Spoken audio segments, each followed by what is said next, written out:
Volume 1, Chapter 1, Hadith 124 is in Chapter 34 of Book 3 in the volume before you.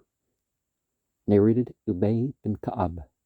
The Prophet said, once the Prophet Moses stood up and addressed Bani Israel, he was asked, who is the most learned man amongst the people?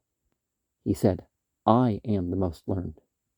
Allah admonished Moses, as he did not attribute absolute knowledge to him, Allah. So, Allah inspired to him, at the junction of the two seas, there is a slave amongst my slaves, who is more learned than you. Moses said, O my Lord, how can I meet him? Allah said, take a fish in a large basket and proceed, and you will find him at the place where you will lose the fish. So Moses set out along with his servant boy, Yusha bin Nun, and carried a fish in a large basket till they reached a rock where they laid their heads and slept. The fish came out of the basket, and it stuck its way into the sea as in a tunnel. So it was an amazing thing for both Moses and his servant boy. They proceeded for the rest of that night and the following day. When the day broke, Moses said to his servant boy, bring us our early meal.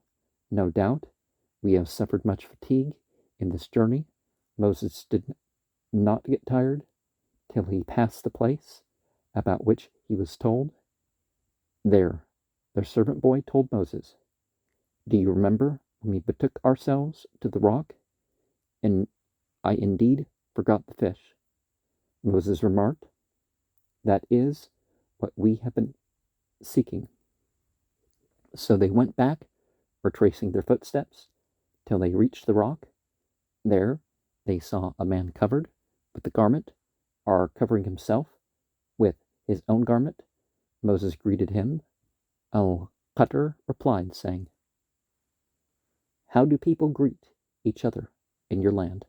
Moses said, I am Moses. He asked, the Moses of Bani Israel? Moses replied in the affirmative and added, may I follow you so that you teach me of that knowledge which you have been taught?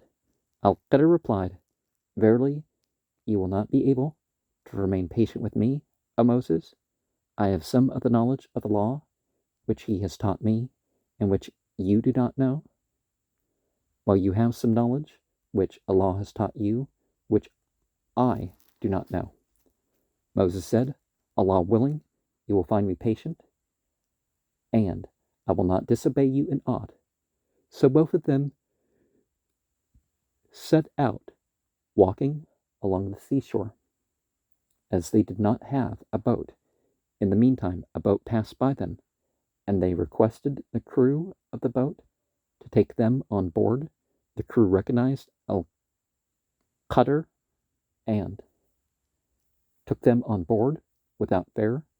Then a sparrow came and stood on the edge of the boat and dipped its beak once or twice in the sea. Al-Qatr said, O Moses, my knowledge and your knowledge have not decreased Allah's knowledge, except as much as the sparrow has decreased the water of the sea with its beak. Al-Qatr went to one of the planks of the boat and plucked it out. Moses said, these people gave us a free lift, but you have broken their boat and scuttled it so as to drown its people. Al-Qatr replied, didn't I tell you that you will not be able to remain patient with me? Moses said, call me not to account for what I forgot. The first excuse of Moses was that he had forgotten. Then they proceeded further and found a boy playing with other boys. Al-Qatr took took hold of the boy's head from the top and plucked it out with his hands, i.e., killed him. Moses said, "Have you killed an innocent soul who has killed none?" Al-Qadr replied, "Did I not tell you that you could not remain patient with me?"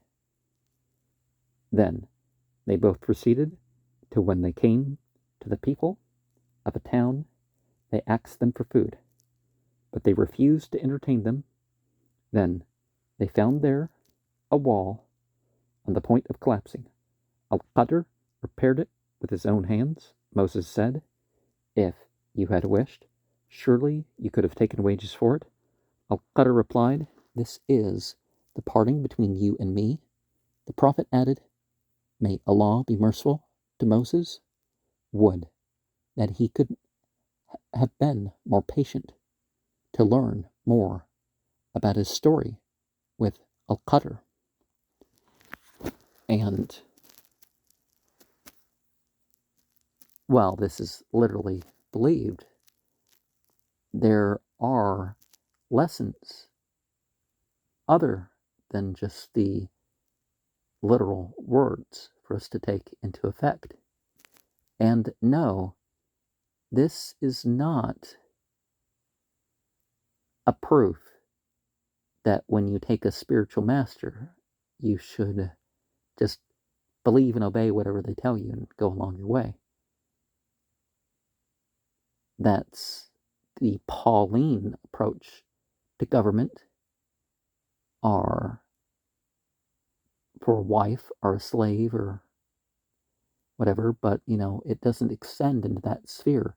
As we see here, these were prophets called of God. They didn't just feel like, oh, I should go learn from this person, or they didn't just conclude it in their own minds, although they're responsible for their own conclusions.